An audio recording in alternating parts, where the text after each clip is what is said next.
ये आप प्रदेश महासचिव भी हैं आरजेडी का। आपको अगला टिकट मिलेगा विधायक या संसद, तो आप क्या करेंगे, उसमें आपका क्या राय है? बहुत बड़ी बात आपने ये कह दी। हम तो मुखिया हैं, उसी में हमको एमपी दिखता है।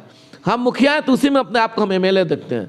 हम मुखिया हैं उसी में अपने आप को हम सब कुछ देखते हैं। टिकट मिले तब भी जिंदाबाद, टिकट नहीं मिले तब भी जिंदाबाद। तेजस्वी जी घोषणा की है कि हम 10 लाख युवाओं को रोजगार देंगे। क्यों नहीं मिला रोजगार? सत्ता में तो आप ही है ना, हम तो आपसे पूछ रहे हैं। नमस्कार, आप देख रहे हैं द पीके वर्ल्ड। प्रदेश महासचिव भी है आरजेडी का। इस पे आपको बहुत सारे लोगों का सवाल है कि क्या आप इस बार तो मुखिया पद से तो आप मान लीजिए नहीं रहेंगे, लेकिन क्या आपको अगला टिकट मिलेगा विधायक या संसद, तो आप क्या करेंगे, उसमें आपका क्या राय है? बहुत बड़ी बात आपने ये कह दिया है। हम बार बार कहते हैं प्रदेश महासचिव के रूप में भी हम आपको ये जो आपने चर्चा की, यही सीट था और लगभग 2 साल पहले माननीय हम लोगों के नेता तेजस्वी यादव जी के कार्यालय से फ़ोन आया कि अजय चौहान बोल रहे हैं। हम कहे जी हाँ बोल रहे हैं। तो माननीय तेजस्वी यादव जी के यहाँ से हम बोल रहे हैं आपको मीटिंग में आना है। तो हम उस समय तक अनभिज्ञ थे और हम कभी कल्पना भी नहीं किए थे। इसलिए कल्पना नहीं किए थे कि हम लोग राष्ट्रीय जनता दल का एक सिपाही है और एक सिपाही को एसपी बना दिया जाए तो समझिए उसके लिए कौन सा पल होगा। तो हम लोग तो केवल एक सिपाही के रूप में, और जैसे प्रदेश का फ़ोन आया, जब यहाँ से हम पटना जाते हैं बैठक में, उस समय तक हमको जानकारी नहीं था।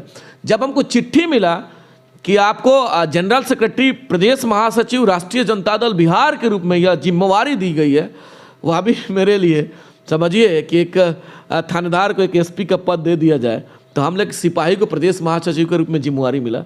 बहुत बड़ा बात है, बहुत बड़ा बात है। वह भी हमारे लिए ऐतिहासिक बात है और काम का प्यार है। हो सकता है कि पार्टी में सिपाही के रूप में बेहतर काम करते हैं, हो सकता है। तो ऐसे हमारे आदरणीय नेता तेजस्वी यादव को लगा कि उस व्यक्ति को जिम्मेवारी देना चाहिए। साथ साथ आपका एक सवाल था कि अगर आपको इसके बाद बड़ी जिम्मेवारी एमएलए के रूप में दे दिया जाए, एमपी के रूप में दे दिया जाए, देखिए हम उस पर बता देना चाहते हैं और क्लियर कट बात है, हम जिस पार्टी के सिपाही हैं, जिस विचारधारा में हम विश्वास और आस्था रखते हैं, आदरणीय नेता लालू जी, आदरणीय नेता तेजस्वी यादव, आदरणीय नेता हैना साहब और बिहारी चौधरी, या हम लोगों के ये कह लीजिए लोगों के दिल में आज भी बसने वाले हम शहाबुद्दीन साहब के सानिध्य में हम लोग रहे हैं और उस विचारधारा पे हम लोगों ने काम किया है। तो सिपाही हैं तब भी हमको लगता है कि हम एमएलए हैं, सिपाही हैं तब भी हमको लगता है कि हम एमपी हैं। तो ऐसा कोई फीलिंग्स नहीं है कि कल एमएलए और एमपी बना दिया जाएगा तो क्या होगा।